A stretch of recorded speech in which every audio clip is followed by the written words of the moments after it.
I don't even want to give the secret away. There's a certain way you got to do that thing to do it right. I had messed around with my first time doing it. I had done it for about a good 2 months. 2 months before I got hooked. I could put it down to there because I wasn't doing it right. I messed around one day and did it right, man. I saw stars and ain't been running for the last 30 years. So play with it if you want. Because I'm going to tell you the truth, man. You just did a pretty long PSA for why you should smoke crack. I mean, you just made it sound pretty damn good, man. Like, I don't mean to do that. I'm just telling you the truth.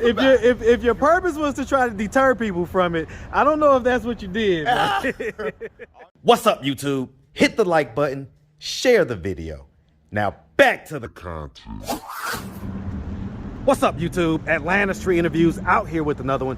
So we got my man out here today. How you doing today, man? I am all right. All right, all right. In there? I know that's right, man. So, are you homeless? Yes, I am, sir. Okay. How old are you?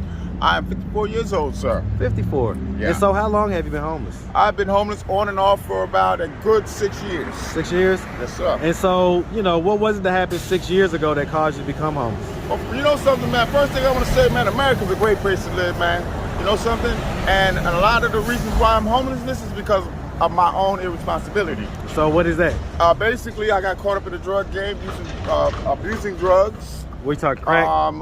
Basically, the abuse of drugs is really what made me homeless. We're talking crack, I right? lost crack cocaine, I lost my place, my house, I've been away from my family, brother. You know what I mean? It's the drugs. Okay. Family, what family are we talking about? I'm talking about my brothers, sisters, my siblings that I love the most. Okay, okay. Yeah. And this is my brother right here, man. Okay. And drugs will do that. But you know something, you know, a lot of people make a lot of excuses. You know, to be in the game, you get caught up when you don't know. And I got caught up in the game, I didn't know, but then once I learned what was going on, I still got so caught up in the game. But you was already in it. Yeah, I was in it. It's hard. Yeah.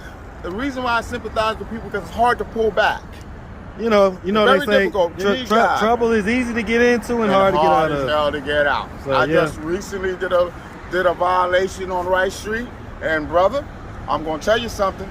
The brothers out there better stay off Rice Street. Better stay out there. Hey man, let me tell you something, man. I'm telling they don't play over there at Rice Street, man. A homeless got killed for a state pair of socks. No, that's a fact, man. That's a Rice fact. Street ain't no so joke, if you think it's a game, and you think you can play around with your life, man, it's serious, man. It's serious, man. Like I said, man, I'm going back. This country's a great place to be, man. But you got to play the game correct. Okay, so hold on real quick. Together now. So do you have any kids? I have no kids at this point. No. No kids? Have you ever had kids? No. No? I've had stepchildren. Stepchildren? That I've taken care of along my way, along my travels, yes. Okay. Have you ever been married? I've never been married. Never been married? Okay. So let's just start from the beginning, man. So where you from? I'm originally from Pennsylvania. PA? What by in PA? Now I really didn't want to go into detail with that, but I'll just say keep it at Pennsylvania. Now I just told you at the beginning. If okay, anything... hold up. Okay. Well, I'm gonna go into detail. We're gonna go into detail. Okay. I'm from Bristol, Pennsylvania. You from Bristol? I'm from a small gangster town. Hey man, shout out that Bristol, Pennsylvania, man. Oh yeah. Shout it out, man. All day. Out here for a few minutes, man. People know me.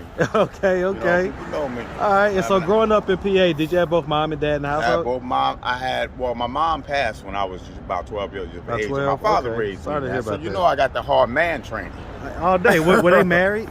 No. He ended up remarrying, and I got another set of siblings that are like half younger. my age. Yeah, I get it. Yes, I got another set of siblings. Okay, all right. And so, I mean, growing up, would you say that you had like a fairly normal childhood? No, yeah, damn good. I was never abused. My father was always there. I had a good black man in my life, and this life still caught me. My father worked in a factory for 30 years, put food in my mouth. You know, he was a good man. He's a decent, good man, bro. Well, I mean, and so how did we get in this position? How did we get in the position? Because let me tell you something, bro. How did the streets get you? How did the streets get you, bro? See, people think it's a game. People think they're smart, but there's always somebody out there that's going to outsmart you and mislead you. You got to be able to recognize. You got to be vigilant. You got to see danger. And at a young age, most of us, we can't see that. So what happened to you specifically? What happened to me specifically is I started hanging around the wrong crew. Around what age? Around about, matter of fact, I'm a little late bloomer. I didn't really get caught up in the streets. I was like about 26. Because I worked with my father. I grew up decent. Right. And man, what led to it, like, the business, my father's job went out of business. So he retired, and I had like about 5 years into the job. And after that, you know, I was so steady at that time. And all of a sudden, I got caught up in that instability. And when that happened, bro, I started hanging around the wrong folks, man. And I just got outsmarted and misled and caught up in the game, bro. So was 26 the first time that you smoked crack? Yeah, 26 years of age, man. 26. That was almost 30 years ago. Yeah. And been in and off of that shit up to now. Yeah. That's how powerful that wicked spirit is. You need to know that. I know. You know, there's many times I tried wholeheartily, bro. And I just failed up, down, failed up, down, failed down. But you know something, man? Things is like destiny, bro. So I'm just trying to keep it real with you, man. Being straight up. So, I mean, as far as it goes, you say that you didn't have any kids, but you say that you raised stepkids. Yeah. Like, where are those kids? Like, in other words, so basically, they're pretty much my drug addiction took me away from my family. I was just totally too ashamed to be around them. I'm smoking coke. I come from a good family. Every one of I'm like the black sheep. Every last one of my brothers and sisters, man, they got jobs, homes. They're doing very well for themselves. We had a decent upbringing. You graduated high school? I graduated high school. I even went to nurses. I even went to medical school. Okay, so you went to medical school. Okay, yeah. All right. And so, I mean, I'm going to ask about that, right? So, just to dive a little deeper. Yeah. So, you had a good upbringing. Everything was decent. And you say you got caught up in the streets at 26. What specifically is it that you think happened in your mind or wasn't happening in your mind that caused you to decide that that's what you wanted? Like, was it just like you was just trying to be cool? Or was it like, was there some trauma that was going on? Or what was... I'm going to put it to you like this. You don't choose it, baby. It chooses you. It overpowers you. It feeds, it grows. It feeds, it grows. It just clouds everything that you know, bro. You think you smart. Well, if you don't ever choose it from the beginning, though, then it can't choose you. It's just a spiritual force, man, that's just much powerful than you. We think we in control of our decision making. But little do you know, man, this is chess, not checkers. There's people out there that's thinking 10 steps ahead of you, and you're just gonna fall into these traps that you don't know. Well, that's true. And if you're not extremely vigilant, being able to sense danger when it's coming at you, because it's so insidious, it's so creepy and stuff. Yeah, you don't recognize it. You don't recognize that negativity around you until you're caught up in it. Yeah. And once you in it, bro. Once you're in it, it's like, hold up, I don't like this no more. When you're trying to get out, it's like this, bro. It's like this, a struggle within when you're trying to get out. So when was the last time you smoked crack? Some people die within that struggle. When was the last time you smoked crack? The last time I smoked crack was like 5 days ago. I just messed up about a good $600. And I've been trying to stay straight for the last couple of days. You say $600? About $600 I went through. Jesus Christ. Yeah. How fast Easily. Did you go through that 600? Easy. I went through that $600 about 2.5 days. Yeah, real quick and fast, bro. Let me tell you something, bro. Yeah, that's why they say it's profitable to sell crack, man. The thing with this, I might need to change professions. Bro, I tell a drug dealer like this, if you can mess up as much money, if you can make as much money as I can mess up, then you a bad motherfucker. Because listen, a crackhead is a drug dealer turned inside out. We're on the same level, but they don't know it. Because see, what really got me caught up in the game is I started running with a family member of mine that was selling the drugs, and I started transporting. So I had got myself into the environment. Once you get into the environment, you don't realize it, man, but you're imprisoning yourself. You're imprisoning your spirit, man. It's real difficult to really explain it to my brother, being that you haven't experienced it. But I'm gonna tell you something about this crack cocaine that a lot of people don't know. You're gonna tell how people tell you that they've used crack cocaine and they left it alone. No, I'm gonna tell you straight to your face. You didn't do it right. If you do crack cocaine right the first time, brother, you ain't gonna stop. And I will not say how that's done because I don't want to throw some people off. I'm about to say. I don't even want to give the secret away. There's a certain way you got to do that thing to do it right. I had messed around with my first time doing it. I had done it for about a good 2 months. 2 months before I got hooked. I could put it down to that because I wasn't doing it right.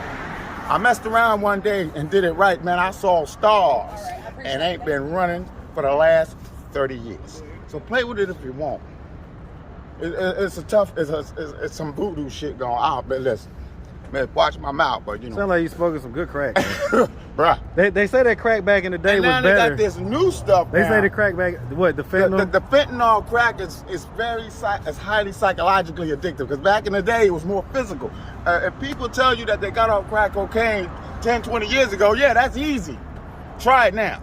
If they relapse and get caught on this new fentanyl crack, bro, that is so psychologically more addictive. Because I wholeheartedly, man, I don't want to do it. All of a sudden I just turn on the black, got money in my pocket, boom. Just like that. Mess up. It's real tricky, man. It really throws the chemical balance So I off mean, your brain. so what are we doing to try to get ourselves out of this position? Right now, and I'm doing the shelter thing right now, and I'm seeking treatment. That's basically what I'm doing. You can't do it by yourself, man. You really got to listen. These AA people, maybe it might sound nerdy to you, whatever. Because I'm going to tell you the truth, man. You just did a pretty long PSA for why you should smoke crack. I mean, you just made it sound pretty damn good, man. Like, I don't mean to do that. I'm just telling you the truth about it. if your purpose was to try to deter people from it, I don't know if that's what you did. Man. I'm just telling you, I'm keeping it real. I'm with just you, playing, man. I'm just keeping joking. it real with you, how powerful and how you No, get caught listen. up. I understand that. I see it every day, man. Yeah, I see you're it gonna every want day. to So stop, but you ain't gonna. I'm just joking right now, but all right. Well, listen, man. We really appreciate you taking the time, answering all of our questions. If anybody out there wanted to reach out, help, or donate, do you have a way they could do that? Do you have social media, Cash App, anything like that? No. No? All right, man. Well, listen, we really appreciate you, man. And we definitely wish you nothing but the best out here, all right? All right. Hey, man, you make sure you have a good one now. Okay. Yes, sir.